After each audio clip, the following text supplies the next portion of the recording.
இயேசு கிறிஸ்துவின் நாமத்தினாலே இந்த காலை வேளையில கூடி வந்திருக்கிற உங்கள் ஒவ்வொருவரையும் அன்போடு கூட நான் வாழ்த்துகிறேன்.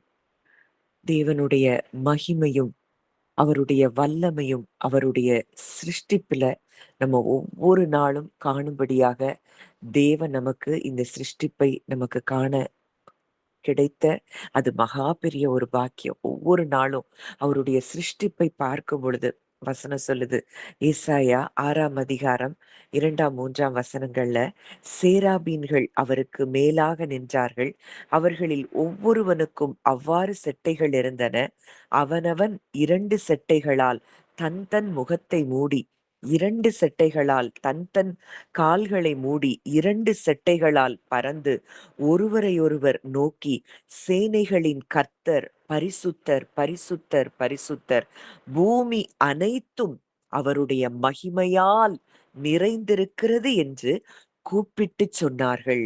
பூமி அனைத்தும் அவருடைய மகிமையால். அப்போ தேவனுடைய மகிமை என்பது அவருடைய சிருஷ்டிப்பிலும் அவர் செய்கிற ஒவ்வொரு செயலிலும் வெளிப்படுகிறதை நாம் பார்க்கிறோம். அவருடைய மகிமை பூமி எங்கும் இருக்கிறது. இன்றைக்கு அவர் படைத்த ஒவ்வொரு சிருஷ்டிப்பையும் நீங்க பார்க்கும் பொழுது அதில் அவருடைய மகிமையை பார்க்க முடியும். ஒரு சிலந்தியா இருக்கட்டும், ஒரு எறும்பா இருக்கட்டும், இல்ல பறவைகளா இருக்கட்டும், வானமா இருக்கட்டும்.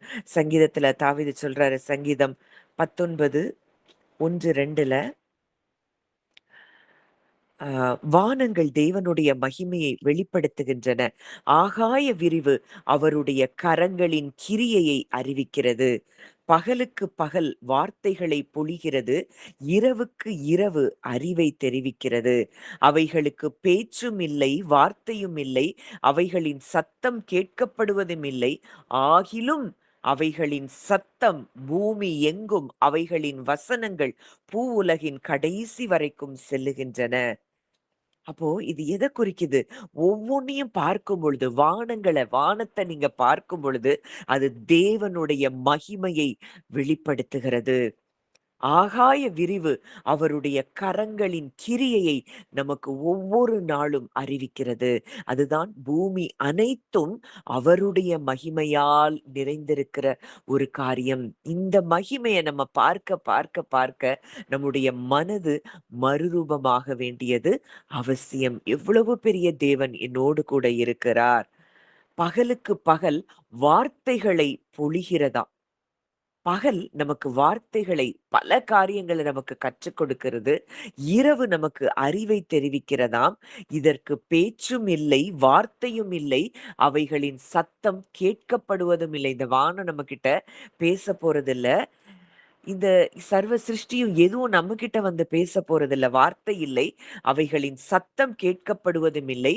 ஆகிலும் அவைகளின் சத்தம் பூமி எங்கும், அவைகளின் வசனங்கள் பூவுலகின் கடைசி வரைக்கும் செல்லுகின்றன. அதை பார்க்க பார்க்க அது அது தேவனுடைய மகிமையையும், அவருடைய வார்த்தைக்கு எவ்வளவு உண்மையுள்ளவராய் இருக்கிறார் என்பதையும் அது நமக்கு வெளிப்படுத்துகிறதா இருக்கிறது. அது டைரக்ட்டா நம்மள்ட்ட பேச போறதில்ல. ஆனா தேவனுடைய சிருஷ்டிப்பின் மகிமையை அந்த சிருஷ்டிப்பின் மூலம் நாம் காண்கிறோம்.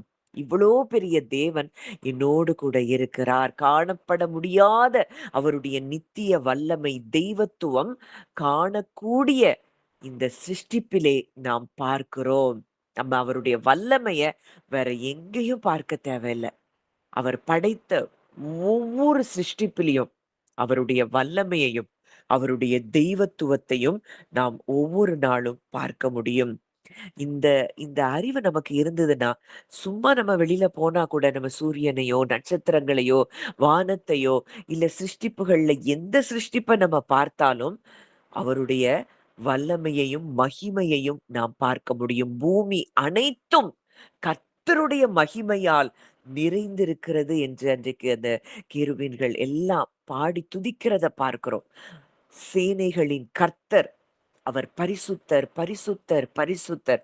பூமி அனைத்தும் அவருடைய மகிமையால் நிறைந்திருக்கிறது. இன்றைக்கும் அவருடைய மகிமையால் நிறைந்திருக்கிற இந்த பூமியை பார்க்கும் பொழுது அவருடைய வல்லமையையும், மகத்துவத்தையும் நாம் பார்க்க முடியும். இன்னைக்கு நேற்றைய தினத்துல ஒரு வசனம் நான் தியானித்துக் இன்னைக்கும் உயிர்த்தெழுதலின் வல்லமைய தான் நம்ம பார்க்க போகிறோம். நேற்றைய தினத்துல இந்த வசனம் எனக்கு ரொம்ப என்னைய டச் பண்ணுது. அந்த ஒரு வசனம். நிச்சயமாய் இந்த வார்த்தை நம்ம ஒவ்வொருவரோடும் கூட அது இடைப்படும் என்பதுல சந்தேகமில்லை. வாசிக்கலாம். யோவான் 18ஆம் அதிகாரம் 5ஆம், 6ஆம் வசனங்கள். யோவான் 18, 5, 6. யோவான் 18, 5, 6. அவருக்கு அவர்கள் பிரயுத்தரமாக, நசரேயனாகிய இயேசுவை தேடுகிறோம் என்றார்கள். அதற்கு இயேசு, நான் தான் என்றார். அவரைக் காட்டிக் கொடுத்த யூதாசும் அவர்களோடு கூட நின்றான். நான் தான் என்று அவர் அவர்களிடத்தில் சொன்ன உடனே அவர்கள் பின்னிட்டுத் தரையிலே விழுந்தார்கள். இயேசுவை தேடுகிறோம். அங்க இயேசுவ பிடிக்க வர்றாங்க. அப்போ அவர் சொன்ன ஒரு வார்த்தை, அதற்கு இயேசு, நான் தான். இந்த ஒரு வார்த்தை சொல்றாரு. அவரை காட்டிக் கொடுத்த யூதாசும் அவர்களோடே கூட நின்றான். நான் தான் என்று அவர் அவர்களிடத்தில் சொன்ன உடனே அவர்கள் பின்னிட்டு தரையிலே விழுந்தார்கள். ஐ ஆம். அவர் என்ன சொல்றாரு? They answered him, Jesus of Nazareth. Jesus said to them, I am. Then, as soon as he said to them, I am, they drew back and fell to the ground. அவங்க என்ன செஞ்சாங்களாம்? ஐ ஆம் அப்படின்னு சொன்ன மாத்திரத்துல, நான் தான் அப்படின்னு இயேசு சொன்ன மாத்திரத்திலே அவர்கள் தரையிலே விழுந்தார்களாம். அப்போ இந்த வார்த்தை தான் மோசே கிட்ட சொல்லுகிறார். ஐ ஆம் ஹூ ஐ ஆம். இருக்கிறவராக இருக்கிறேன். நான் யாராலும் உருவாக்கப்படாதவன். நான் நித்தியமானவன். ஆதியும் அந்தமும் நானே. இதெல்லாம் அந்த ஐ ஆம் அப்படிங்கிற அந்த வார்த்தைக்குள்ளே இருக்கக்கூடிய ஒரு காரியம். அப்போ இயேசு நானே அவர் அப்படின்னு சொன்னப்போ, அவர் என்ன சொல்றார்? நான் தேவன், நான் நித்தியமானவன், நான் ஆதியும் அந்தமும் ஆனவன். இத சொன்ன மாத்திரத்துல அவங்க தரையில விழுறாங்க. அவங்களுக்கு எதிராக நின்றது ஒரு சாதாரண மனிதன் அல்ல. அவர் சிருஷ்டிப்பின் தேவன், சர்வ வல்லமையுள்ள தேவன். ஒரே ஒரு வார்த்தை, நான் தான், ஐ ஆம் அப்படின்னு சொன்ன மாத்திரத்திலே அங்கே அவருடைய மகிமை வெளிப்பட்டது. அந்த மகிமைக்கு முன்பாக மனித பலம் நிற்க முடியவில்லை. அவங்க அப்படியே பின்னோக்கி தரையில விழுந்தாங்க. இது ஏதோ அவர் ஏதோ சண்டை போட்டோ, எந்த ஃபைட் பண்ணியோ நடந்த காரியம் அல்ல. இது காட்ஸ் பிரசன்ஸ் அங்கே அங்க அவர்களுக்கு மேல பட்டபடியினால, அவருடைய மகிமைக்கு முன்பாக அவர்களால் அங்கே நிற்க முடியவில்லை. இன்றைக்கும் அவருடைய வல்லமைக்கு முன்பாக, மகிமைக்கு முன்பாக ஒருவரும் நிற்க முடியாது. இந்த ஒரு வார்த்தை அந்த நூற்றுக்கணக்கான வீரர்களை அங்கே கீழே விழச் செய்தது. அப்போ இந்த தேவன் இன்றைக்கு எங்க இருக்கிறார்? நம்மோடு கூட இருக்கிறார். இயேசு அங்க அரெஸ்ட் பண்றதுக்கு முன்னாடியும் அவருக்கு பயம் என்பது இல்ல. மனிதர்களுடைய பாவம் எல்லாம் அவருக்கு மேல விழுந்த பொழுதுதான் அவரால தாங்க முடியாத ஒரு பாரம் அங்க வந்தது. எல்லாம் தனக்கு தெரியும். நான் சிலுவைக்கு போகணும், மரிக்கணும், எல்லாம் அவருக்கு தெரியும். எல்லாம் அவருடைய கண்ட்ரோல்ல தான் இருக்குது. இன்றைக்கும் இந்த நான் தான் என்பவர், ஐ ஆம் அப்படிங்கிறவர் நம்ம கூட இருக்கிறபடியினால, இன்னைக்கும் நம்முடைய வாழ்க்கை எல்லாம் அவர் கண்ட்ரோல்ல இருக்கு. இன்னைக்கு அவங்க வர்றாங்க, எல்லாரும் அவர பிடிக்க தான் வர்றாங்க. அவருக்கு எதுவுமே அவருக்கு ஷாக் கொடுக்க முடியல. காரணம், எல்லாவற்றையும் ஆளுகை செய்கிறவர், சர்வத்தையும் உண்டாக்கினவர், சர்வ வல்லமை உள்ளவர். அவர் இன்றைக்கு அவருக்கு தெரியும் தான் யார் என்பது அவருக்கு தெரியும். இதுல எதுவும் அவர ஷாக் நம்ம நம்ம வாழ்க்கையில இன்னைக்கு நடக்கிற எந்த சூழ்நிலைகளும் அவரை அதிர்ச்சி அடைய செய்ய முடியாது. அவருக்கு அது லேசான காரியம். பலமுள்ளவனுக்காகிலும், பலனற்றவனுக்காகிலும் உதவி செய்கிறது அவருக்கு லேசான காரியம். அந்த தேவன் சொல்றாரு, "பயப்படாதே! நான் உன்னோடு கூட இருக்கிறேன்." நான் தான்னு ஒரு வார்த்தை சொன்ன உடனே, அத்தனை வீரர்களும் கீழே விழுறாங்கன்னா, அவ்ளோ பெரிய வல்லமையுள்ள தேவன் இன்றைக்கு நம்ம கூட இருக்கிறார், நமக்குள்ள இருக்கிறார்னா, நாம் எதைப் பற்றியும் கவலைப்பட வேண்டிய அவசியம் இல்லை. அப்ப நானே அப்படின்னு சொல்லுகிற அந்த தேவன், நான் தான்னு சொல்லுகிற தேவன், அவர் இன்னைக்கு சொல்றாரு, "நான் உன் கூட இருக்கிறேன். நான் உனக்கு பலனா இருக்கிறேன்." ஒருவேளை உங்களுக்கு வழி தெரியாம இருக்கலாம். அவர் சொல்றாரு, "நானே வழியா இருக்கிறேன். நானே உயிர்த்தெழுதலும் ஜீவனுமாய் இருக்கிறேன்." இதெல்லாம் அந்த நான் தான் என்று சொன்னவர், இன்றைக்கு நம்ம கூட சொல்லுகிற வார்த்தைகளா இருக்கிறது. இந்த யோவான் சுவிசேஷத்திலேயே பல இடத்துல அவர் தன்னை குறித்து சொல்லுகிறார். ஜீவ அப்பம் நானே. இந்த உலகத்திற்கு நான் வெளிச்சமாய், நான் உலகத்துக்கு ஒளியாய் இருக்கிறேன். நானே வாசலாய் இருக்கிறேன். நானே நல்ல மேய்ப்பனாய் இருக்கிறேன். நானே உயிர்த்தெழுதலும் ஜீவனுமாய் இருக்கிறேன். நானே வழியும் சத்தியமும் ஜீவனுமாய் இருக்கிறேன். நானே மெய்யான திராட்சை செடியாய் இருக்கிறேன். இவ்வளத்தையும் சொன்னவரு அந்த கடைசி நாள் அவர் கைது செய்யப்பட்ட அந்த நாள்ல அவர் சொன்ன வார்த்தை ஒண்ணே ஒண்ணு. நான் தான். இந்த ஒரு வார்த்தை அவருடைய அடையாளத்தை அங்கே முழுமையாக வெளிப்படுத்தினது. இன்னைக்கும் அந்த வார்த்தைய உங்க ஒவ்வொரு இடத்திலும் தேவன் சொல்லுகிறார். பயப்படாதே! நான் தான். நான் தான் என்பவர் உன்னோடு கூட இருக்கிறேன். நீங்க எதிர்கொள்ளுகிற எந்த பிரச்சனையையும் விட அவர் பெரியவர். நீங்க இன்னைக்கு சுமக்கிற பாரத்தை விட அவர் பெரியவர். உங்களுடைய எதிர்காலத்தை விட நீங்க இப்படி ஆயிருமோ, அப்படி ஆயிருமோன்னு நீங்க நினைக்கிற எண்ணங்களை விட அவர் பெரியவர். அவர் அதுல உறுதியா இருக்கிறவர். உங்க எதிர்காலத்தை குறித்து அவருக்கு நம்பிக்கை உண்டு. ஏன்னா, அவர் உங்கள் பேரில் வைத்திருக்கிற நினைவுகளை அவர் அறிந்திருக்கிறார். அவைகள் தீமைக்கு அல்ல, அது சமாதானத்துக்கு ஏதுவானவைகள். சூழ்நிலைகள பார்த்து அதனால என்ன செய்ய வேண்டாம்? பயப்பட தேவையில்லை. நான் தான் என்று சொன்னவர், இன்றைக்கு நம்மோடு கூட அவர் வாசம் செய்கிறார். இன்றைக்கு நான் தான் என்று சொன்னவர் நம்ம கூட இருக்கிறார்னா, நமக்கு எதிராய் இருக்கிற எல்லா சக்திகளும் இன்றைக்கு அது பின்வாங்கி ஓடிப் போகிறதை நீங்கள் பார்க்க வேண்டும். உங்க இருதயத்துல என்னென்ன பயங்கள் இருந்தது, அதெல்லாம் அது அப்படியே வெளிய போகிறத நீங்க உணர முடியும். உங்க இருதயத்துல தேவ சமாதானம் நிரப்பப்படுகிறதை நீங்கள் பார்க்க வேண்டும். இந்த நான் தான் என்று சொன்ன மாத்திரத்துல, இந்த ஒரு வார்த்தை தான் அவர் வாயில இருந்து வருது. அந்த வல்லமைக்கு முன்பாக அத்தனை பலம் வாய்ந்த வீரர்களும் நிற்க முடியலன்னா, இன்றைக்கு அதே தேவன் இன்றைக்கு நம்மோடு கூட இருக்கிறார்னா, உங்க வாழ்க்கையில உங்களுக்கு முன்பாக எந்த பிரச்சனை உங்களுக்கு சவால் கொடுக்க முடியும்? உங்கள சேலஞ்ச் பண்ண முடியும். அவர் உங்க கூட இருக்கிறார். இதை நீங்க ஆழமா இன்றைக்கு அறிந்து கொள்ள வேண்டியது அவசியமாய் இருக்கிறது. இன்னைக்கும் தொடர்ந்து அந்த உயிர்த்தெழுந்த வல்லமையை குறித்து நாம் தியானிக்க போகிறோம். இந்த உயிர்த்தெழுதலின் வல்லமை நம்மை இந்த கட்டளைகள், சட்ட திட்டங்கள், நியாய பிரமாணங்கள் இதுல இருந்தெல்லாம் நம்மை விடுவித்து தேவனுடைய அன்புல நம்மை நடத்துகிற காரியமாய் இருக்கிறது. ரோமர் 13ஆம் அதிகாரம் 8 முதல் 10ஆம் வசனங்கள் வாசிக்கலாம். ரோமர் 13, 8 முதல் 10.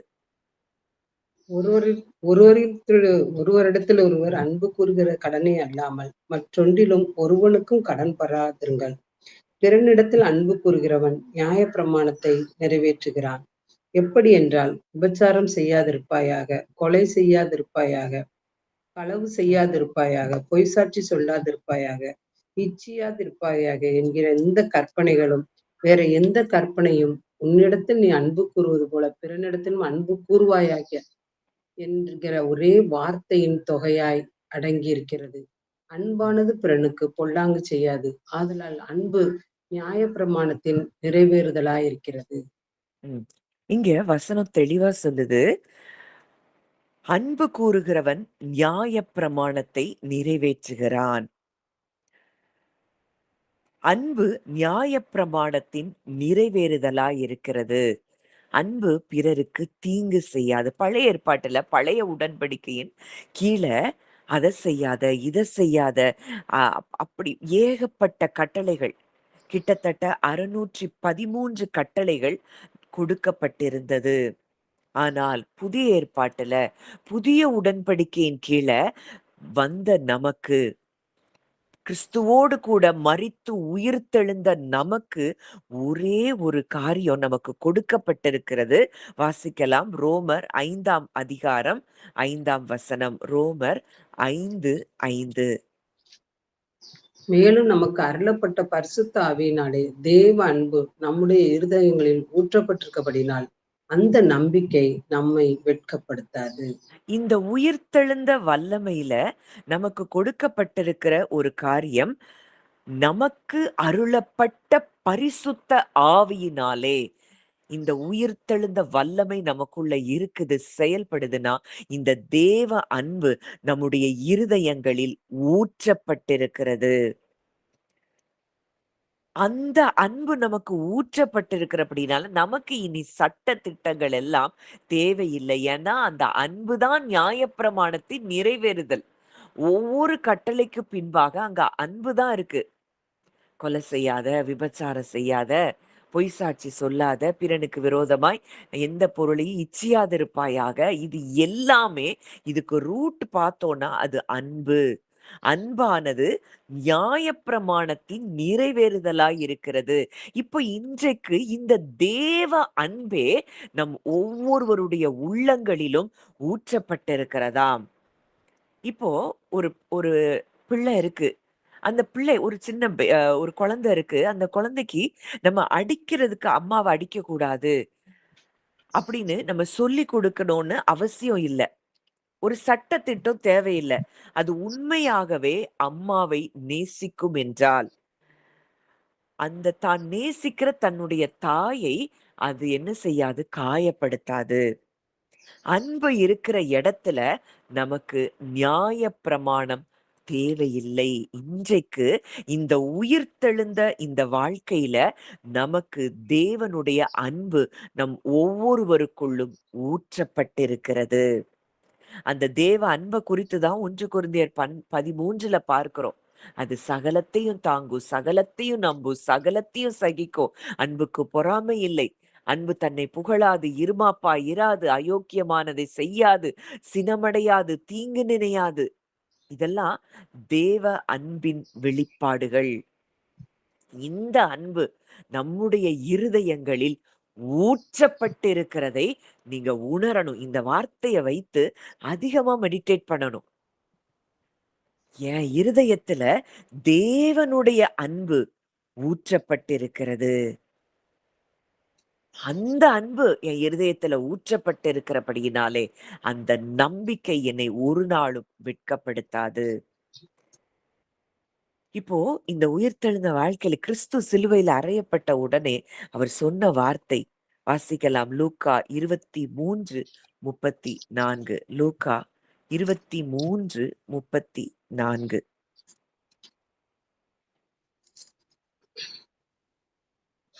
அப்பொழுது இயேசு, பிதாவே இவர்களுக்கு மன்னியும், தாங்கள் செய்கிறது இன்னதென்று அறியாதிருக்கிறார்களே என்றார்.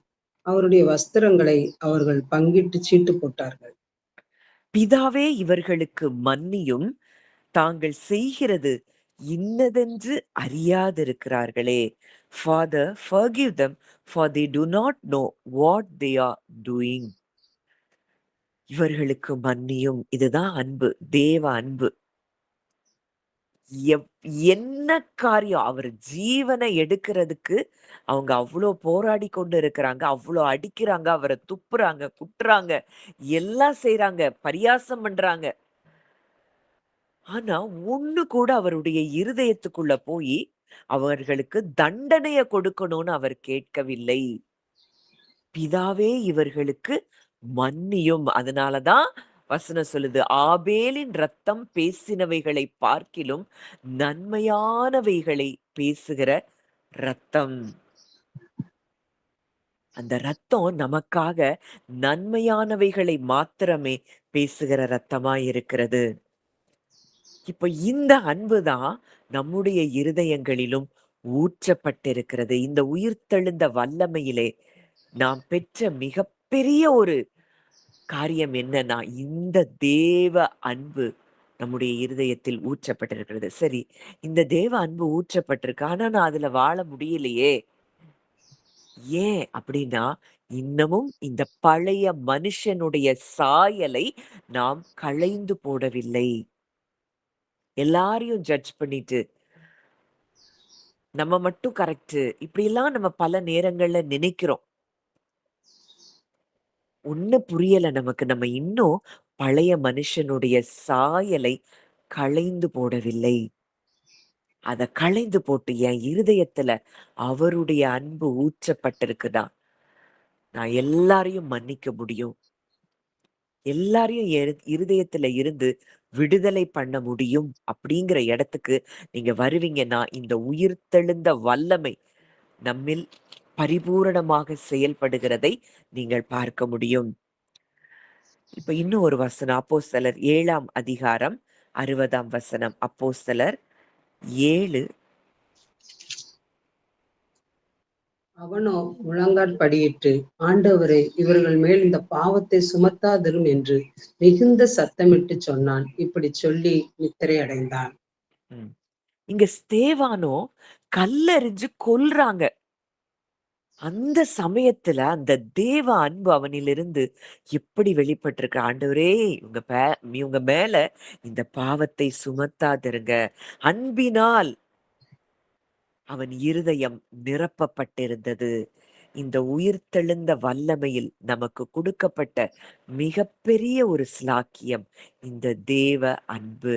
யார் என்ன பேசுனான, என்ன சொன்னான, எனக்குள்ள அந்த தேவ அன்பு ஊற்றப்பட்டிருக்கிறது அப்படிங்கிறத இந்த உயிர்த்தெழுதலின் வல்லமையில் நாம் அனுபவிக்கிறவர்களாயிருக்கிறோம். யோசேப்ப பார்க்கிறோம். சகோதரர்கள் விற்றாங்க, துரோகம் செஞ்சாங்க, வெறுத்தாங்க. ஆனா யோசேப்பு சொல்றாரு, நீங்களோ எனக்கு தீமை செய்ய நினைத்தீர்கள், தேவனோ அதை நன்மையாக முடிய பண்ணினார். எப்படி மன்னிக்க முடிஞ்சது? அங்கே தேவ அன்பை யோசேப்பு அனுபவித்தார். இதனாலதான் இயேசு சொல்றாரு, உங்கள் சத்துருக்களை சிநேகியுங்கள். இது மனுஷனால முடியாது. முதல் ஆதாமுக்குள்ள இருந்து வந்த எந்த மனுஷனாலும் இது சாத்தியமில்லை. உங்கள் சத்துருக்களை சிநேகியுங்கள். உங்களை சபிக்கிறவர்களை ஆசீர்வதியுங்கள். உங்களை நிந்திக்கிறவர்களுக்காக, உங்களை துன்பப்படுத்துகிறவர்களுக்காக ஜெபம் பண்ணுங்கள்னா, இது பழைய மனுஷனில் இது சாத்தியமே இல்லை. இது உயிர்த்தெழுந்த வாழ்க்கையால் மாத்திரமே நமக்குள்ளே நடக்கிற காரியம்.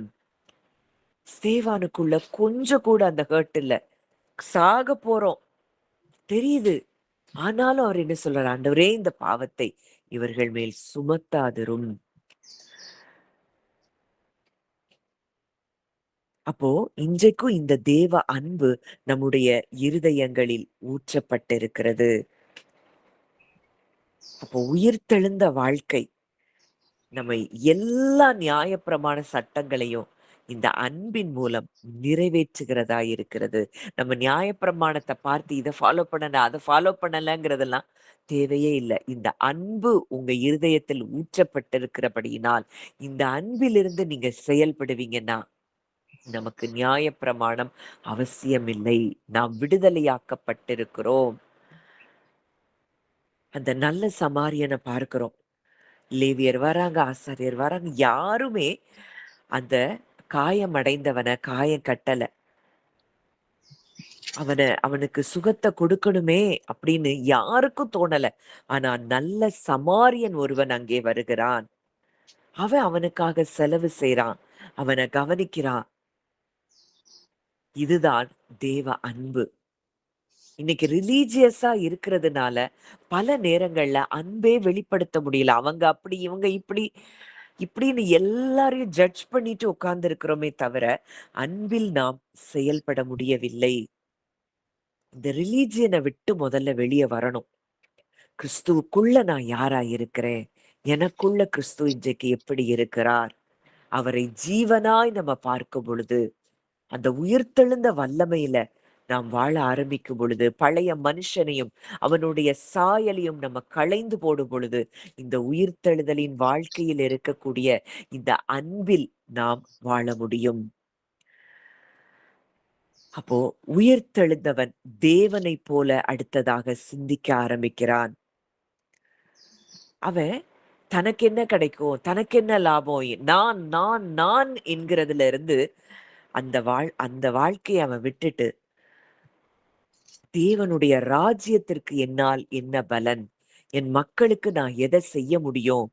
இன்னைக்கும் இந்த சத்தியத்த நீங்க கேட்கிற பலர், ஐயோ! நான் இந்த சத்தியத்த அறிஞ்சிருக்கிறேனே!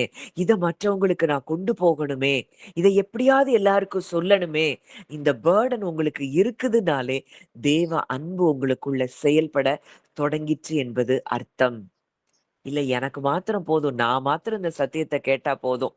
அப்படின்னு இருக்கிறோம் அப்படின்னாலே, இன்னமும் அந்த தேவ அன்புல நம்ம பூரணம் அடையவில்லை. எப்படியாவது இத எல்லாருக்கும் கொண்டு போகணும். எல்லாருக்கும் இந்த சத்தியத்த நான் சொல்லணும். இந்த சத்தியத்த நான் ஷேர் பண்ணணும். அப்படின்னு நம்ம நினைக்கிறதே, அது தேவ அன்பு. நான் விடுவிக்கப்பட்டிருக்கிறேன்.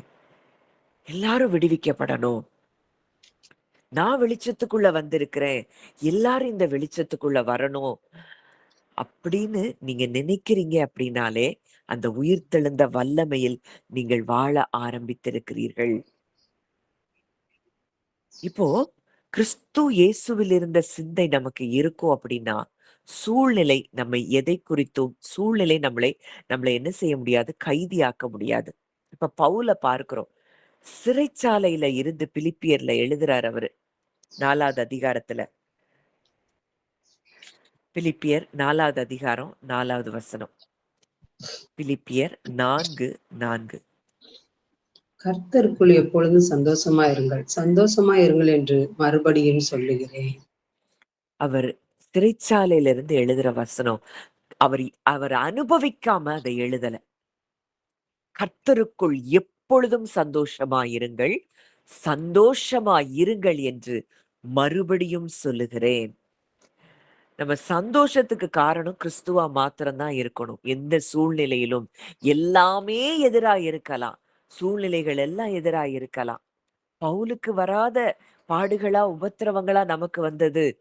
அவர் ஆனாலும் கூட அந்த கிறிஸ்து இயேசுவில் இருந்த சிந்தை அவருக்கு இருந்தபடியினால், அந்த சிறையிருப்பிலையும் அவர் சந்தோஷமாய் இருக்கிறார். பவுலையும் சீலாவையும் சிறைச்சாலையில அவ்வளோ அடிச்சு துன்புறுத்தி அங்க கட்டி வச்சிருக்கிறாங்க. அங்கேயும் அவர்கள் சந்தோஷமாய் தேவனை துதித்து பாடுறாங்க. இப்ப நம்ம சந்தோஷம் இன்றைக்கு எதில் இருக்கிறது? சூழ்நிலையில இருக்குதா? சூழ்நிலையில ஒண்ணு நல்லா நடந்தா சந்தோஷம். இல்லன்னா கவலை. இன்றைக்கு நம்முடைய சந்தோஷம் கிறிஸ்துவில் இருக்கிறதற்காகவே நமக்குள் உயிர்த்தெழுந்த வல்லமை கொடுக்கப்பட்டிருக்கிறது. கிறிஸ்துவோடு கூட உன்னதங்களிலே நம்ம உட்கார வைக்கப்பட்டிருக்கிறோம்னா, இன்னைக்கு எல்லா பிரச்சனைகளுக்கும் மேலாக நாம் அமர்ந்திருக்கிறோம். இன்றைக்கு உயிர்த்தெழுந்தவன் தேவனுடைய இயல்பை வெளிப்படுத்துகிறவனாய் இருக்கிறான். வாசிக்கலாம். 2 பேதுரு 1ஆம் அதிகாரம் 4ஆம் வசனம். 2 பேதுரு 1:4. இச்சையினால் ம். உலகத்தில் உண்டான கேட்டுக்கு தப்பி திவ்ய சுபாவத்துக்கு பங்குள்ளவர்களாகும் பொருட்டு மகா மேன்மையும் அருமையுமான வாக்குத்தத்தங்களும் அவைகளினாலே நமக்கு அளிக்கப்பட்டிருக்கிறது. அ. இச்சையினால் உலகத்தில் உண்டான கேட்டுக்கு தப்பி. முழு உலகமும் எதனால கேட்டுக்குள்ள வந்ததுன்னா, இச்சையினால். அந்த நன்மை, தீமை அறியத்தக்க அந்த கனியின் மேல் கொண்ட இச்சையினால் உலகத்தில் உண்டான கேட்டுக்கு நாம் இன்றைக்கு தப்பிவிட்டோம். இச்சையினால உலகத்தில் உண்டான அந்த கேட்டுக்கு தப்பி, திவ்ய சுபாவத்துக்கு பங்குள்ளவர்களாகும் பொருட்டு, தேவனுடைய சுபாவத்தில் நாம் பங்குள்ளவர்கள் ஆகும் பொருட்டு, மகா மேன்மையும் அருமையான வாக்குத்தத்தங்கள் அவைகளினாலே நமக்கு அருளப்பட்டிருக்கிறது. அப்போ இன்றைக்கும் இந்த உயிர்த்தெழுந்த வல்லமை நமக்குள்ளே செயல்பட, அந்த ஜீவனின் ஆவியின் பிரமாணம் நமக்குள்ளே செயல்பட ஆரம்பிக்கும் பொழுது, நமக்குள்ளே தேவ சுபாவம் நமக்குள்ள இயற்கையாகவே நம்மிலிருந்து வெளிப்பட ஆரம்பிக்கிறது. மன்னிப்பு, நமக்குள்ள இருந்து தாழ்மை, இரக்கம், பரிசுத்தம், அன்பு, இது எல்லாம் நம்மிலிருந்து தானாய் வெளிப்பட ஆரம்பிக்கிறது. இதெல்லாம் இச்சையினால் உலகத்தில் உண்டான கேடு. அங்க அன்பு அன்பு அற்று போனது, அங்க பரிசுத்தம் அற்று போனது, தாழ்மை இல்லாம போனது, பயம் வந்தது, கவலை வந்தது, ஒருத்தருக்கு ஒருத்தர் குற்றச்சாட்டுதல் வந்தது, கொலை நடந்தது. இது எல்லாம் இச்சையினால் உலகத்தில் உண்டான கேடுகள். இதிலிருந்தெல்லாம் நம்ம விடுவிக்கப்பட்டு அவருடைய திவ்ய சுபாவத்துக்கு நாம் பங்குள்ளவர்கள் ஆனோம். அன்பினாலே, அந்த தேவ அன்பு நம்முடைய இருதயத்தில் ஊற்றப்பட்டபடியினாலே இன்னைக்கு மன்னிப்பு எளிதாக மாறிவிட்டது. மற்றவங்க மேல இரக்கம், கரிசனை, அன்பு, இதெல்லாம் நம்மிலிருந்து தானாகவே வெளிப்படுகிற ஒரு காரியம். இதெல்லாம் பழைய ஏற்பாட்டு பரிசுத்தவான்களை நம்ம பார்க்கிறோம். வாசிக்கலாம். 1 சாமுவேல் 24:6. 1 சாமுவேல் 24:6.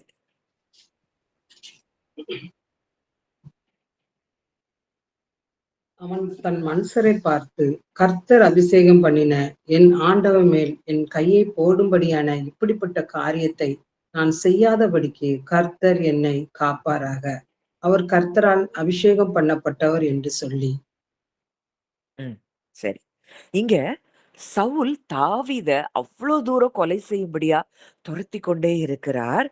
ஆனா தாவீது சொல்றாரு, கர்த்தர் அபிஷேகம் பண்ணின என் ஆண்டவன் மேல் என் கையை போடும்படியான இப்படிப்பட்ட காரியத்தை நான் செய்யாதபடிக்கு. எ என்ன ஒரு அன்பு அந்த தாவீது இருதயத்துல இருக்குது. அவர் அபிஷேகம் பண்ணி இருக்கிறார். அவர் என் ஆண்டவன். அவர் மேல நான் கை போடக்கூடாது. அவர் அங்க அதிகாரத்த வெளிப்படுத்தல. அவரால முடியும் அந்த நேரத்துல சவுலை கொன்றிருக்க முடியுமான்னா முடியும். அங்கே அவர் தெய்வ சுபாவத்தை அங்க வெளிப்படுத்தினத பார்க்கிறோம். அப்போ இந்த உயிர்த்தெழுந்த வாழ்க்கை நமக்குள்ள பல மாற்றங்களை இன்றைக்கும் ஏற்படுத்துகிற வாழ்க்கையா இருக்கிறது. இப்போ அடுத்ததா நமக்கு இந்த உயிர்த்தெழுந்த வாழ்க்கையில நமக்கு கொடுக்கப்பட்ட ஒரு பெரிய ஆசீர்வாதம் என்ன அப்படின்னா, வாசிக்கலாம். 1 கொரிந்தியர் 2ஆம் அதிகாரம் 10ஆம் வசனம். 1 கொரிந்தியர் 2:10.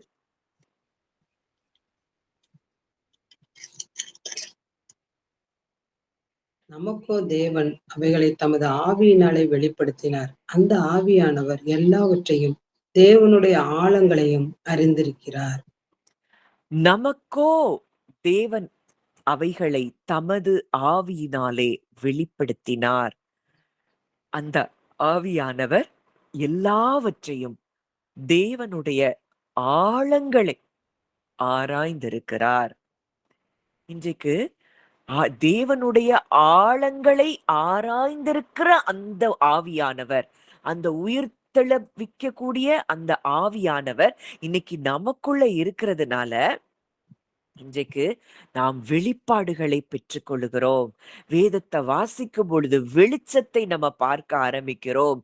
அப்படிப்பட்ட அந்த ஆவிக்குரியவன் தேவனுடைய சித்தத்தை அறிகிறவனாய் இருக்கிறான். ஏன்னா தேவனுடைய ஆழங்கள் அவனுக்கு புரியும். ஒரு சூழ்நிலை எதிரா வந்தா இந்த சூழ்நிலை இப்படி முடியாதுங்கிறது அவன் ஆழமாய் தேவனை குறித்து ஆராய்ந்து அறிந்திருக்கிறபடியினால் அவன் எப்பொழுதும் பயம் இல்லாமல் திடமனதாய் இருக்கிறவனாய் இருக்கிறான். அவருடைய பரிசுத்த ஆவியின் வழிநடத்துதலை அனுபவிக்கிறவனாயிருக்கிறான். இதெல்லாம் உயிர்த்தெழுந்த வாழ்க்கையிலே நமக்கு கொடுக்கப்பட்ட ஸ்லாக்கியம். அதுல ஆ அதுல இன்னொரு வசனம் இருக்கும். அந்த முந்தின வசனம் வாசிங்க ஆன்ட்டி. 9வது வசனம். 1 கொரிந்தியர் 2:9. எழுதியிருக்கிறபடி தேவன் தம்மில் அன்பு கூறுகிறவர்களுக்கு ஆயத்தம் பண்ணினவைகளை கண் காணவும் இல்லை, காது கேட்கவும் இல்லை, அவைகள் மனுஷனுடைய இருதயத்தில் தோன்றவும் இல்லை. தேவன் தம்மில் அன்பு கூறுகிறவர்களுக்கு ஆயத்தம் பண்ணினவைகளை கண் காணவும் இல்லை, காது கேட்கவும் இல்லை, அவைகள் மனுஷருடைய இருதயத்தில் தோன்றவும் இல்லை. மனுஷருடைய இருதயத்துல அது தோணவே முடியாது. ஏன்னா, அவரில் அன்பு கூறுகிறவர்களுக்கு அவர் ஆயத்தம் படுத்தினவைகள் அவ்வளவு பெரியவைகள். அதை யாருக்கு வெளிப்படுத்துகிறார்? ஆவியினாலே ஆவிக்குரியவனுக்கு தேவன் வெளிப்படுத்துகிறார். அந்த ஆவியானவர் ஆழங்களை, தேவனுடைய ஆழங்களை அவர் ஆராய்ந்திருக்கிறபடியினாலே நமக்கு அவைகளை எல்லாம் வெளிப்படுத்துகிறவராய் இருக்கிறாராம். 11ஆம் வசனம் 11, 12 வாசிங்க ஆன்ட்டி. மனுஷனில் உள்ள ஆவியே அன்றி மனுஷரில் எவன் மனுஷருக்குரியவைகளை அறிவான்? அப்படி போல தேவனுடைய ஆவியே அன்றி ஒருவனும் தேவனுக்குரியவைகளை அறிய மாட்டான். நாங்களோ உலகத்தின் ஆவியை பெறாமல் தேவனால் எங்களுக்கு அருளப்பட்டவைகளை அறியும்படிக்கு தேவனிடத்திலிருந்து புறப்படுகிற ஆவியையே பெற்றோம். அடுத்த 2 வசனத்தையும் வாசிங்க. அவைகள் நாங்கள் மனுஷ ஞானம் போதிக்கிற வார்த்தைகளாலே பேசாமல் பரிசுத்த ஆவி போதிக்கிற வார்த்தைகளாலே பேசி ஆவிக்குரியவைகளை ஆவிக்குரியவைகளோட சம்பந்தம் படுத்தி காண்பிக்கிறோம். ஜென்ம சுபாவமான மனுஷனோ தேவனுடைய ஆவிக்குரியவைகளை ஏற்றுக்கொண்டான். அவைகள் அவனுக்கு பைத்தியமாய் தோன்றும். அவைகள் ஆவிக்கேற்ற பிரகாரமாய் ஆராய்ந்து நிதானிக்கப்படுகிறவர்களானதால் அவைகளை அறியவும் மாட்டான். இங்கு வசனம் தெளிவா சொல்லுது, மனுஷனிலுள்ள ஆவியே அன்றி மனுஷரில் எவன் மனுஷருக்குரியவைகளை அறிவான். இன்னைக்கும் எல்லாருக்குள்ளயும் ஹியூமன் ஸ்பிரிட் ஒண்ணு இருக்கு. அந்த ஆவியில அவன் ஒரு மனுஷன் என்ன நினைக்கிறான் அப்படிங்கிறத அறிய முடியுது. இன்னைக்கு நம்மளே பல நேரங்கள்ல மனுஷனை இவங்க இந்த நேரத்துல இதுதான் நினைக்கிறாங்க, இத சிந்திச்சுதான் இவங்க பேசுறாங்க, இதெல்லாம் நம்மளே நிறைய காரியங்களை நம்ம அறிந்து கொள்ள முடிகிறது. இது மனுஷனில் உள்ள ஆவி. அப்படி போல தேவனுடைய ஆவியே அன்றி ஒருவனும் தேவனுக்குரியவைகளை அறிய மாட்டான். இன்னைக்கு இந்த உயிர்த்தெழுந்த வல்லமையை நாம் பெற்றிருக்கிறபடியினாலே, உயிர்த்தெழுந்த ஆவியை நமக்குள்ளே நாம் பெற்றிருக்கிறபடியினாலே நாம் தேவனுக்குரியவைகளை அறிகிறவர்களாயிருக்கிறோம். சூழ்நிலைகள் நம்மை ஆளுகை செய்ய முடியாத இடத்துல நாம் வந்திருக்கிறோம். அடுத்த வசனம் அவர் எழுதுறாரு, நாங்களோ உலகத்தின் ஆவியை பெறாமல், இந்த உலகம் கொடுக்கிற ஆவியை நாங்க பெற்றுக்கொள்ளல, தேவனால் எங்களுக்கு அருளப்பட்டவைகளை அறியும்படிக்கு தேவனிலிருந்து புறப்படுகிற ஆவியையே பெற்றோம். இன்னைக்கு நமக்கு கொடுக்கப்பட்ட ஆவி எப்படிப்பட்ட ஆவி? தேவனிலிருந்து புறப்படுகிற ஆவி. இதெல்லாம் கிறிஸ்துவோடு கூட மரித்து கிறிஸ்துவோடு கூட இன்றைக்கு உயிர்த்தெழுந்திருக்கிற நமக்கு தேவனிலிருந்து புறப்படுகிற ஆவியை நம்ம பெற்றிருக்கிறோம் என்றால், இந்த ஆவிக்குரியவனை யாராலும் என்ன செய்ய முடியாதான்? ஆராய்ந்து நிதானிக்க முடியாது. அதுதான் அடுத்த வசனம் அவர் எழுதுறாரு, அவைகளை நாங்கள் மனுஷ ஞானம் போதிக்கிற வார்த்தைகளாலே பேசாமல். மனுஷ ஞானம் பல காரியங்களை சொல்லும். பரிசுத்த ஆவி போதிக்கிற வார்த்தைகளாலே பேசி ஆவிக்குரியவைகளை ஆவிக்குரியவைகளோடே சம்பந்தப்படுத்தி காண்பிக்கிறோம். மனுஷ ஞானத்திற்குரிய நயவசனமாய் இது அல்ல. பரிசுத்த ஆவி போதிக்கிற வார்த்தைகள், அதை ஆவிக்குரியவைகளை ஆவிக்குரியவைகளோடே சம்பந்தப்படுத்தி காண்பிக்கிறோம். அடுத்ததா ஒண்ணு சொல்றாரு. ஜென்ம சுபாவமான மனுஷனோ தேவனுடைய ஆவிக்குரியவைகளை அவன் ஏற்றுக்கொள்ளான். அவனால ஏற்றுக்கொள்ள முடியாது. நம்ம சொல்றோம். நானே இன்னைக்கு என்ட்ட நெறைய பேர் கவுன்சிலிங்க்கு வர்றீங்க. நான் சொல்லும்போது, "இல்ல, இது இப்படிதான். இது உன் வாழ்க்கையில நன்மையா முடியும். தேவன் அவருடைய கண்ட்ரோல்ல அந்த காரியத்த எடுத்திருக்கிறார்."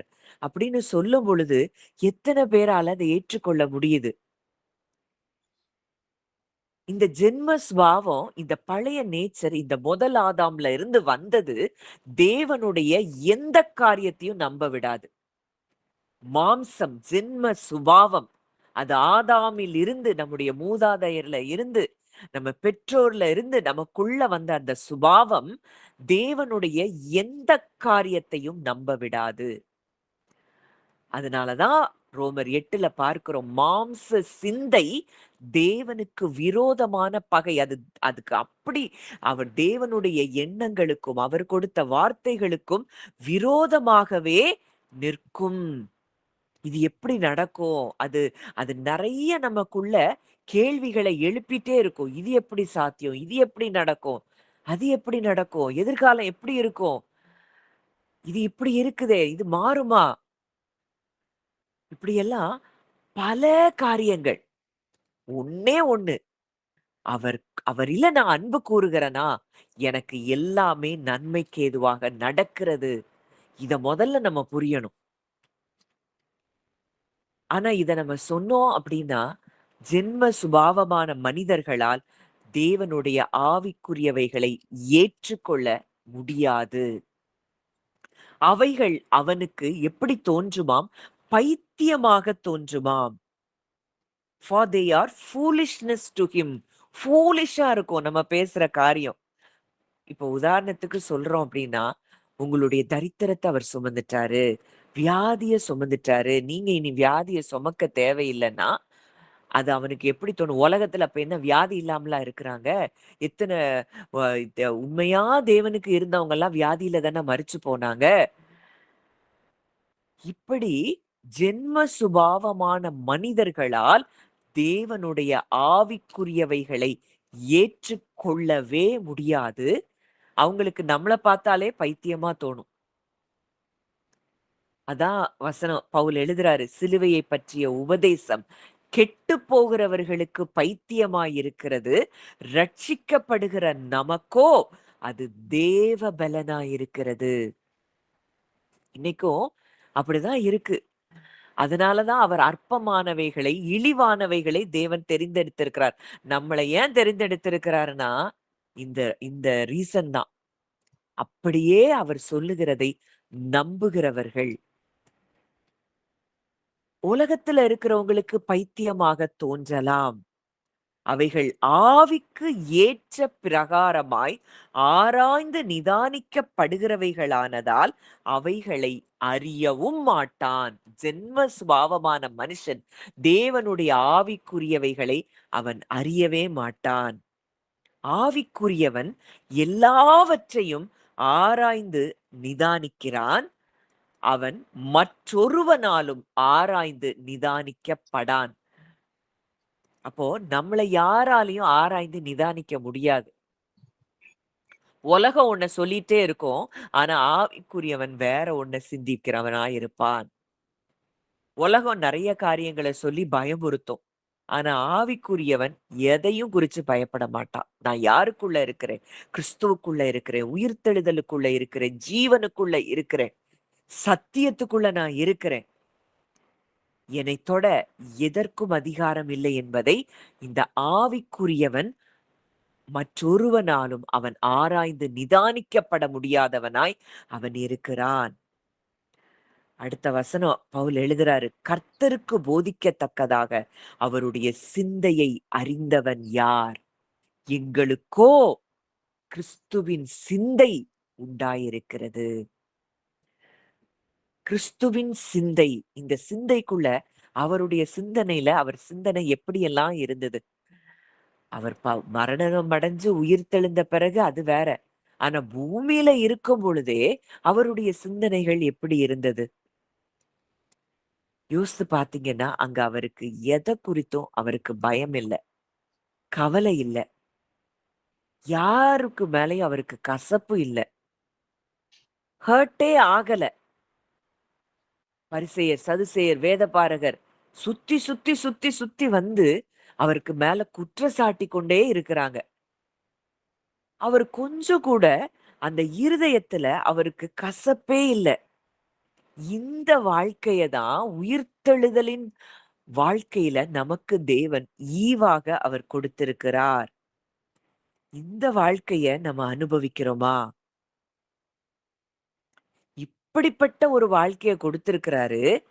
ஆனா, அங்க பவுல் சொல்றாரு. 1 கொரிந்தியர் 3:1 வாசிங்க ஆன்ட்டி. மேலும் சகோதரரே, நான் உங்களை ஆவிக்குரியவர்கள் என்று எண்ணி உங்களுடனே பேசக்கூடாமல், மாம்சத்துக்குரியவர்கள் என்றும், கிறிஸ்துவுக்குள் குழந்தைகள் என்றும் எண்ணி பேச வேண்டியதாயிற்று. அங்க கொரிந்து சபைக்கு பவுல் எழுதுறாரு. உங்கள ஆவிக்குரியவர்கள்னு எண்ணி உங்ககிட்ட நான் பேச முடியல. ஏன்னா, இன்னும் நீங்க எப்படி இருக்கிறீங்க? மாம்சத்துக்குரியவர்களா இருக்கிறீங்க. கிறிஸ்துவுக்குள்ள இன்னமும் பேபீஸா இருக்கிறீங்க. நீங்க பேபீஸா இருக்கிறவங்களுக்குள்ள தான் என்ன இருக்கு? அடுத்த வசனம் வாசிங்க. அடுத்த 2 வசனம். நீங்கள் பலனில்லாதவர்களானதால் உங்களுக்கு போஜனம் கொடாமல் பாலை குடிக்க கொடுத்தேன். இன்னமும் நீங்கள் மாம்சத்துக்குரியவர்களாய் இருக்கிறபடியால் இப்பொழுதும் உங்களுக்கு பலன் இல்லை. பொறாமையும் வாக்குவாதமும் பேதங்களும் உங்களுக்குள் இருக்கிறபடியால் நீங்கள் மாம்சத்துக்குரியவர்களாய் இருந்து மனுஷ மார்க்கமாய் நடக்கிறீர்கள் அல்லவா? இப்பவும் உங்களுக்கு என்ன இல்ல? பலன் இல்ல. ஸ்ட்ராங்கா ஆவியில பலன் இருக்கிறவங்களுக்கு தான் ஸ்ட்ராங்கான போஜனத்த கொடுக்க முடியும். இன்னமும் உங்களுக்கு எத தான் கொடுக்க வேண்டியது இருக்கு? பால தான் கொடுக்க வேண்டியது இருக்கு. ஸ்ட்ராங்கான எந்த சத்தியமும் உள்ளயே போக மாட்டேங்குது. இப்பவும் நம்மள்ல பலர் தீர்க்க தரிசனங்களும், ஆ அவங்க அதாவது நம்மள கம்ஃபோர்ட் பண்ற மாதிரியே வார்த்தைகள். இத தான் தேடி ஓடிக்கிட்டு இருக்கிறோம்னாலே, இன்னமும் நாம் குழந்தைகளா இருக்கிறோம். ஏதாவது ஒரு வார்த்தை எனக்கு வராதா? அவங்க சொல்ல மாட்டாங்களா? இவங்க சொல்ல மாட்டாங்களா? நம்ம இப்படி நம்ம ஹார்ட் இருக்கும்னா, இன்னமும் நாம் பாலை குடிக்கிறவர்களா இருக்கிறோம். தீர்க்க தரிசனம் நமக்கு எப்ப தேவையோ, அப்ப நமக்கு அவர் நிச்சயம் தருவார். இன்னமும் இந்த ஸ்ட்ராங்கா போஜனம், இந்த ஆவிக்குரிய போஜனம் நம்ம பெற்றுக்கொள்ள முடியாமல் இருக்கிறோம்னா, இன்னமும் நாம் மாம்சத்துக்குரியவர்களா இருக்கிறோம். மனுஷன போல சிந்திக்கிறோம். அவர் சொல்றாரு, இன்னமும் நீங்கள் மாம்சத்துக்குரியவர்களாய் இருக்கிறபடியால், இப்பொழுதும் உங்களுக்கு பலன் இல்லை. உங்களுக்குள்ள இன்னும் என்ன இருக்கு? பொறாமை இருக்கு, வாக்குவாதம் இருக்கு, பேதங்கள் இருக்கு. இவைகளெல்லாம் உங்களுக்குள் இருக்கிறபடியினால், நீங்கள் மாம்சத்துக்குரியவர்களாய் இருந்து, மனுஷ மார்க்கமாய் நடக்கிறீர்கள் அல்லவா? அவர் எப்படி அவரு அவரு திட்டுற ஸ்லாங் எப்படி இருக்கு? "நீ மனுஷன போல இருக்கியே!" அப்படின்னு பவுல் எழுதுறாரு. நம்மலாம் நம்ம பிள்ளைகளே இப்ப பொதுவா நம்ம பிள்ளைகள அப்படி திட்டுறதில்ல. பொதுவா எப்படி சொல்றாங்க? "அப்படி இருக்கியே! இப்படி இருக்கியே!" இந்த மாதிரி ஏதாவது ஒரு அனிமல் கூட கம்பேர் பண்றோம். ஆனா பவுல் எப்படி சொல்றாரு? "நீ மனுஷன போல நடக்கிறியே!" முதல் ஆதாம்ல இருந்து வந்த அந்த மனுஷன போலயே நீ இன்னும் இருக்கிறியே! உனக்குள்ள இன்னுமா பொறாமை இருக்கு, வாக்குவாதம் இருக்கு, பேதங்கள் இருக்கு. உனக்குள்ள எவ்ளோ பெரிய வல்லமைய தேவன் வைத்திருக்கிறார். உயிர்த்தெழுந்த வல்லமைய உனக்குள்ள அவர் தந்திருக்கிறாரே! உயிர்த்தெழுந்த ஆவிய உனக்குள்ளே ஆண்டவர் தந்திருக்கிறாரே! இன்னும் உங்களுக்குள்ள ஏன் இந்த பொறாமையும், வாக்குவாதமும், பேதங்களும்? அப்படின்னு சொல்லி பவுல் அங்க கொரிந்து சபைக்கு சொல்றாரு. அப்போ இன்றைக்கும் நமக்கு எவ்ளோ பெரிய ஒரு ஒரு வாழ்க்கைய தேவன் கொடுத்திருக்கிறார் என்பதை நாம் அறிய முடியல. இது சிலர் மூளையில அறிஞ்சிருக்கிறோம். ஆனா இத உணர முடியல. சொன்னா சொல்லிட்டு போட்டோம். பேசினா பேசிட்டு போட்டோம். அவர் நம்மோடு கூட ஒன்றாக கலந்திருக்கிறாரே. நான் தான் என்று சொன்னவர் இன்றைக்கு நம்ம கூட இருக்கிறாரே, நமக்குள்ளே இருக்கிறாரே, அவருக்கு தெரியாமலா, அவர் அறியாமலா ஒரு வார்த்தை என்ன தேடி வரும். என்ன பார்த்து சொல்லுவாங்க. அத அவர் பார்த்துக்கிடுவாரே! அப்படின்னு சொல்லி, இன்னும் நம்மளால உட முடியல அப்படின்னா, இந்த உயிர்த்தெழுந்த வல்லமையில நம்ம வாழாம, மாம்ச எண்ணங்களிலே நாம் வாழ்கிறோம். இந்த உயிர்த்தெழுந்த வாழ்க்கைய நம்ம அனுபவிக்கணும்னா, இந்த மாம்ச எண்ணங்களை அறவே களைந்து போட வேண்டும். பழைய மனுஷனுடைய சாயலை களைந்து போட நம்ம என்ன நெனைக்கிறோம்? பிசாசுங்கிறது எங்க இருந்தோ யாரோ ஏவி விடுறாங்க, அதனால வருதுன்னு. இல்ல. உங்களுக்குள்ள இருக்கிற ஜென்ம சுபாவமே அது மாம்சத்தின் கிரியைகள். கலாத்தியர்ல பார்க்கிறோம். கலாத்தியர் 5ஆம் அதிகாரத்துல மாம்சத்தின் கிரியைகள பார்க்கிறோம். அது வாசிங்க ஆன்ட்டி. மாம்சத்தின் கிரியைகள் வெளியரங்கமாய் இருக்கின்றன. அவை யாவன: விபச்சாரம், வேசித்தனம், அசுத்தம், காமவிகாரம், விக்கிரக ஆராதனை, பில்லி சூனியம், பகைகள், விரோதங்கள், வைராக்கியங்கள், கோபங்கள், சண்டைகள், பிரிவினைகள், மார்க்க பேதங்கள், பொறாமைகள், கொலைகள், வெறிகள், களியாட்டுகள், இவைகள் முதலானவைகளே. இப்படிப்பட்டவைகளைச் செய்கிறவர்கள் தேவனுடைய ராஜ்யத்தை சுதந்தரிப்பது இல்லை என்று முன்னே நான் சொன்னது போல இப்பொழுதும் உங்களுக்கு சொல்லுகிறேன். இங்க ஒரு பெரிய லிஸ்ட் இருக்கு. விபச்சாரம், வேசித்தனம், அசுத்தம், காம விகாரம், விக்கிரக ஆராதனை, பில்லி சூனியம், பகைகள், விரோதங்கள், வைராக்கியங்கள், கோபங்கள், சண்டைகள் இதெல்லாம் இருக்கு. பொறாமை, கொலை, வெறி இப்படிப்பட்டவைகளை செய்கிறவர்கள் தேவனுடைய ராஜ்யத்தை சுதந்தரிப்பதில்லை. பரலோகத்துக்கு போறத குறித்து சொல்லல. இன்னைக்கு இயேசு சொல்றாரு, அந்த ராஜ்யம் உங்களுக்குள்ளே வந்திருக்கிறதே. இந்த ராஜ்யத்தின் வாழ்க்கைக்குள்ள நம்ம வரணும்னா வந்துட்டோம் அப்படின்னா, அது நீதி, சமாதானம், பரிசுத்த ஆவியினால் உண்டாகும் சந்தோஷம். இந்த வாழ்க்கைய இவங்களால அனுபவிக்கவே முடியாது. அந்த ராஜ்யத்துக்குள்ள அவங்களால என்டர் ஆக முடியாது. அந்த ராஜ்யம் இன்றைக்கு நமக்குள்ள வந்துட்டு, இன்னைக்கு அந்த ராஜ்யத்தின் வாழ்க்கைய அனுபவிக்கிறவங்க, அங்க நீதி, சமாதானம், பரிசுத்த ஆவியினால் உண்டாகிற சந்தோஷத்த தான் அவங்க அனுபவிக்கிறவங்களா இருக்கிறாங்க. ஆண்டவர் சொல்றார், இந்த சிறு குழந்தைய போல என்னை ஏற்றுக்கொள்ளுகிறவன், அவன் தான் ராஜ்யத்த சுதந்தரிக்க முடியும்னு சொல்றாரு. அப்போ அந்த சின்ன பிள்ளைக்குள்ள எந்த எண்ணங்களும் இருக்காது. கபடு இருக்காது. இப்போ இத வளர, வளர, வளர இந்த ஆதாமின் நேச்சர், அந்த ஜென்ம சுபாவமான அந்த மனிதர்களுடைய அந்த நேச்சர், அந்த பிள்ளைகளுக்குள்ள வளர, வளர இந்த மாம்சத்தின் கிரியைகள் எல்லாம் வெளிப்பட ஆரம்பிக்குது. நம்ம என்ன நெனைக்கிறோம்? பிசாசுங்கிறது எங்கேயோ இருந்து யாரோ ஏவி விட்டு வர்றதெல்லாம் இல்ல. நம்ம இடம் கொடுக்கிறோம். இந்த மாம்சத்தின் கதவுகளை திறந்து வைத்திருக்கிறோம். இதுதான் அவன் நமக்குள்ள புகுருகிற இடமாயிருக்கிறது. சும்மாலாம் பிசாசு யாருக்குள்ளயும் புகுற முடியாது. அந்த வாசல நம்ம திறந்து வைத்திருக்கிறோம். அவர் சொல்றாரு, மனுஷன போல சிந்திக்கிறீங்களே. பேதுருட்ட சொல்லும்போது, அப்பாலே போ சாத்தானே. அப்போ மனுஷனை போல நம்ம சிந்திக்கிறோம் அப்படின்னா, அடிக்கடியா நான் இந்த வார்த்தைகள தியானிக்கிறதுக்கு காரணம் என்னன்னா, நம்ம இத உணரணும். மனுஷன போல உங்களுக்கு ஒரு எண்ணம் வருதுன்னா, அங்கே என்ன இருக்கு? பின்னாடி பின்பாக நின்று சத்துரு செயல்படுகிறான். இப்போ அன்பு நியாயப்பிரமாணத்தின் நிறைவேறுதலாய் இருக்கிறது அப்படின்னு சொல்லி நம்ம பார்க்கிறோம். இந்த அன்புல நம்ம செயல்படுகிறோம் என்றால், நம்ம மாம்சத்திற்குரியவர்களாய் இருக்க மாட்டோம். அதே அதிகாரம் 13ஆம் வசனம் வாசிங்க ஆன்ட்டி.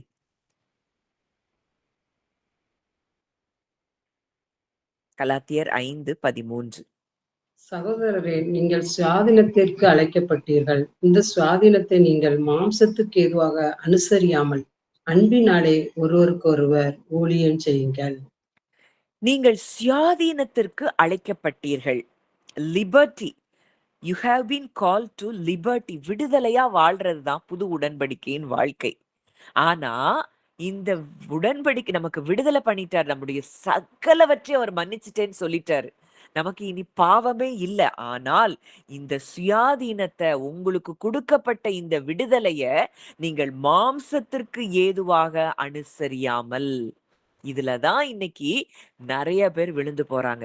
கிருப குடுக்கப்பட்டாச்சு. என்னனாலும் செய்யலாம்.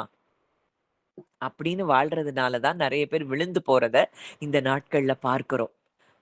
அங்க பவுல் எழுதுறாரு, இந்த சுயாதீனத்தை நீங்கள் மாம்சத்திற்கு ஏதுவாக அனுசரியாமல், அன்பினாலே ஒருவருக்கொருவர் ஊழியம் செய்யுங்கள்.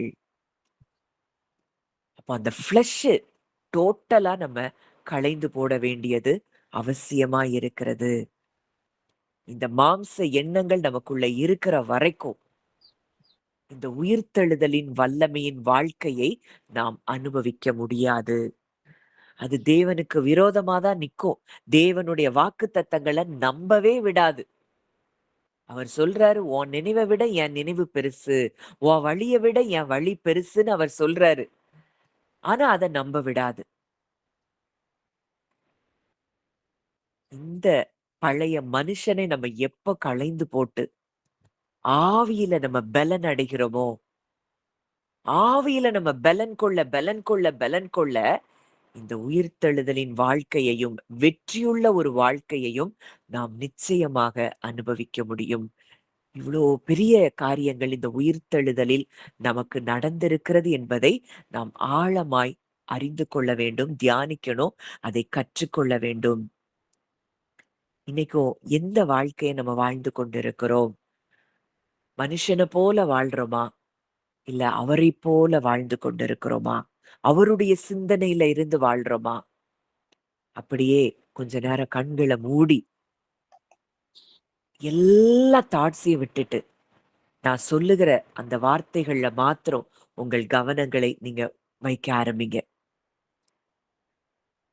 அப்படியே அமைதலா உங்க இருதயத்தை அமைதிப்படுத்தி, அப்படியே கண்கள மூடி, இப்போ உங்க உங்க கண்களுக்கு முன்பாக ஒரு காட்சிய நீங்க கொண்டு வாங்க. அவர் அடக்கம் செய்யப்பட்ட அந்த கல்லறைய உங்க மனதுல கற்பனை செய்ய ஆரம்பிங்க. அந்த கல்லறைக்கு முன்னாடி நம்ம எல்லாரும் நிக்கிறோம். அந்த கல் அப்படியே உருட்டப்பட்டிருக்கு. கல்லறை காலியா இருக்கு. அந்த தூதன் நம்மகிட்ட சொல்றான், அவர் இங்கே இல்லை, உயிர்த்தெழுந்தார். அவர் இங்கே இல்லை, உயிர்த்தெழுந்தார். இன்னைக்கு உங்களுக்குள்ள பரிசுத்த ஆவியானவர் சொல்றாரு, அவர் உயிர்த்தெழுந்த பொழுது நீயும் அவரோடு கூட உயிர்த்தெழுந்து உன்னதத்திலே அவரோடு கூட உட்கார்ந்திருக்கிறாய். இன்னைக்கும் நம்பிக்கையற்ற உங்க வாழ்க்கையில எதெல்லாம் அதெல்லாம் முடிஞ்சு போச்சு அப்படின்னு கல்லறைக்குள்ள போட்ட காரியங்கள் எதெல்லாம் அதெல்லாம் இயேசு கிட்ட ஒப்பு கொடுங்க.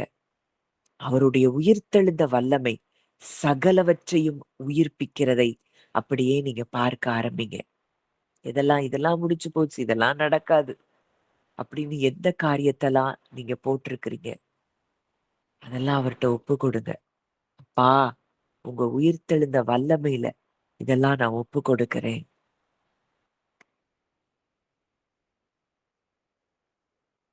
கிறிஸ்துவை மரித்தோரில் இருந்த எழுப்பின ஆவி எனக்குள்ளே செயல்படுகிறது. அந்த வல்லமை எனக்குள்ள செயல்படுது. அத சொல்லுங்க. கிறிஸ்துவை மரித்தோரிலிருந்து எழுப்பினவருடைய அந்த வல்லமை எனக்குள்ளே செயல்படுகிறது.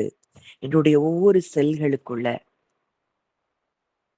என்னுடைய ஆழ் மனதுல, என்னுடைய ஆத்துமாவுல, என்னுடைய அவயவங்கள்ல கிறிஸ்துவின் உயிர்த்தெழுந்த வல்லமை செயல்படுகிறது. அது அப்படியே உங்க இருதயத்துல சொல்லிட்டே இருங்க. கிறிஸ்துவின் உயிர்த்தெழுந்த வல்லமை என்னுடைய எல்லா விதமான என்னுடைய ஆவி, ஆத்துமா, சரீரத்துல அவருடைய உயிர்த்தெழுந்த வல்லமை செயல்பட்டு கொண்டே இருக்கிறது. இத நீங்க உணரவே உங்க சரீரத்துல இருந்த சில பலவீனங்கள், சில குறைவுகள் மரித்து போனவைகள் எல்லாம் அது உயிர் பெறுகிறதை நீங்கள் பார்க்க முடியும். அதெல்லாம் எதெல்லாம் உங்க சரீரத்தின் அவயவங்கள் பலவீனப்பட்டிருக்கு, மரித்து போய் கிடக்கு நீங்க நினைக்கிறீங்களோ, அதெல்லாம் அவருடைய உயிர்த்தெழுந்த வல்லமையினால் உயிர்ப்பிக்கப்படுகிறத நீங்க முதல்ல விஷுவலைஸ் பண்ணி பாருங்க. அது அப்படியே நடக்கும்.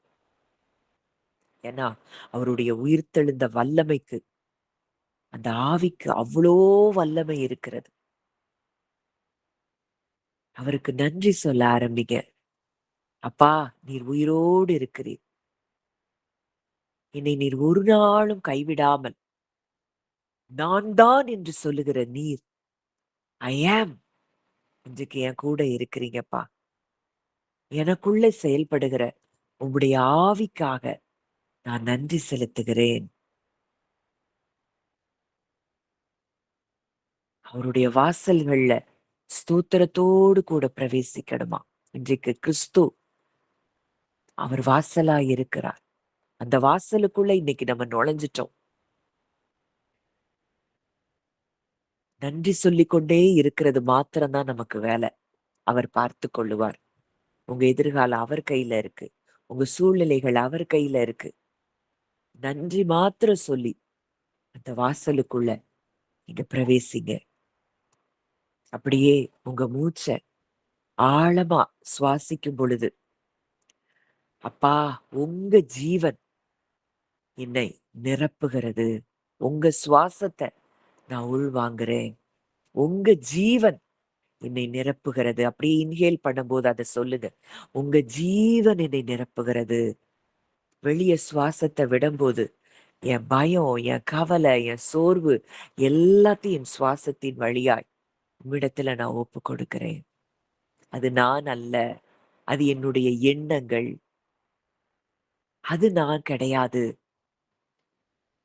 அந்த எல்லா எண்ணங்களையும் உங்ககிட்ட நான் ரிலீஸ் பண்றேன்.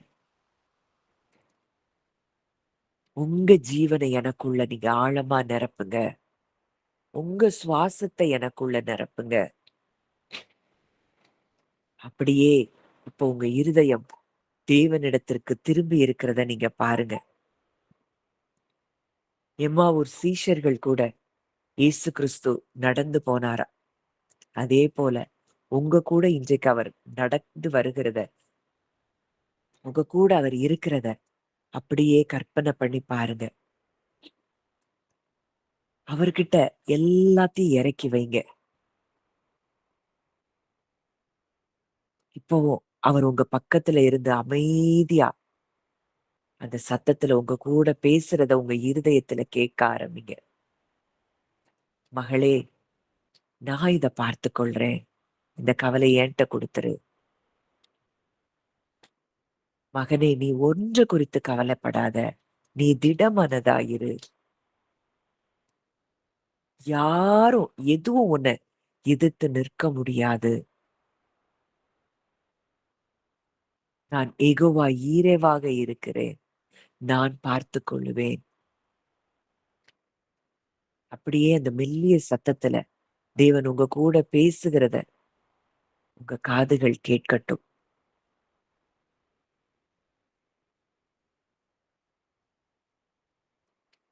அப்படியே சொல்லிட்டே இருங்க. உங்க ஜீவன் எனக்குள்ள இருக்கு. நான் பயத்தினால வாழ அழைக்கப்படல. நான் விசுவாசத்தில் வாழ்கிறேன். இன்றைக்கு தேவனுடைய அன்பை நான் வெளிப்படுத்துவேன். பரிசுத்த ஆவியானவர் என்னை வழி நடத்துகிறார்.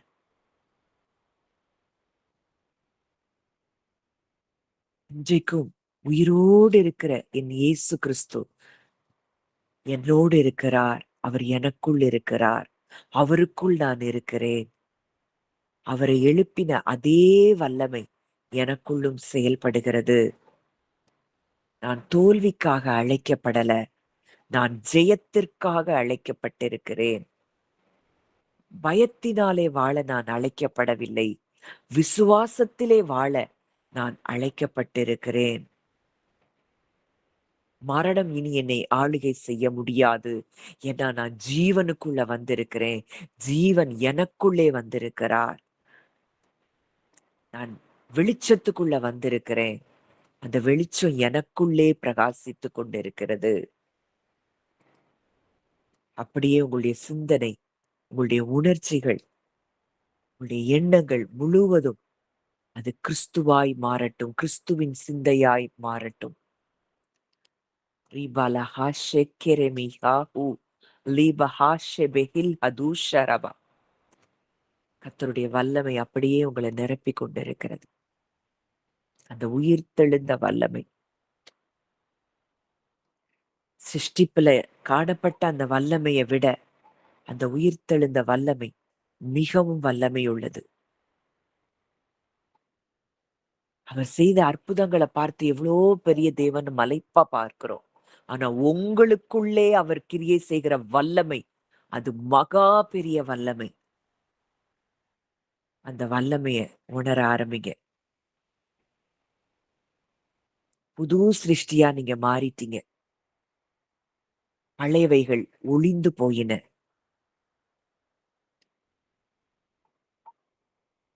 நல்ல தகப்பனே, நன்றியோடு உம்மை துதிக்கிறோம். இந்த நாளிலும் எங்களோடு இடைப்பட்ட உம்முடைய வார்த்தைகளுக்காக நாங்கள் நன்றி செலுத்துகிறோம். அப்பா, உங்களுடைய உயிர்த்தெழுதலின் வல்லமை அது எவ்வளவு பெரிதப்பா! அதை அறிந்து கொள்ளும்படிக்கு இன்னும் எங்களுக்கு பிரகாசம் உள்ள மனக்கண்கள் உண்டாகட்டும். நாங்கள் உலகத்தின் ஆவியை பெறவில்லை. தேவனால் எங்களுக்கு அருளப்பட்டவைகளை அறியும்படிக்கு தேவனிலிருந்து புறப்பட்ட ஆவியையே நாங்கள் பெற்றிருக்கிறோம். அதிலிருந்து நாங்கள் வாழ தகப்பன் எங்களுக்கு கிருபை தாங்க. வந்த ஒவ்வொருவரையும் மனதார உங்க பிள்ளையா பிளஸ் பண்றேப்பா. தகப்பனே, நாங்களும் எங்கள் குடும்பங்களும் எல்லாரும் ஜீவனுக்குள்ள வந்திருக்கிறோம். உயிர்த்தெழுதலுக்குள்ள வந்திருக்கிறோம். வழியும் சத்தியமும் ஜீவனுமானவருக்குள்ள வந்திருக்கிறோம். எங்களை ஒரு காலும் பாவம், மரணம் என்கிற பிரமாணம் இனி ஆளுகை செய்ய முடியாது. ஜீவனின் ஆவியின் பிரமாணம் எங்களுக்குள்ள, எங்க குடும்பங்களுக்குள்ளே அது செயல்படுகிறதை நாங்கள் பேசுகிறோம் அப்பா. தகப்பன், அப்படியே எங்களை நடத்துகிறீர். உடைய கரங்களிலே எங்களை தாழ்த்தி ஒப்புக் கொடுக்கிறோம். இயேசுவின் மூலம் கேட்கிறோம் ஜீவனுள்ள நல்ல பிதாவே. ஆமென்.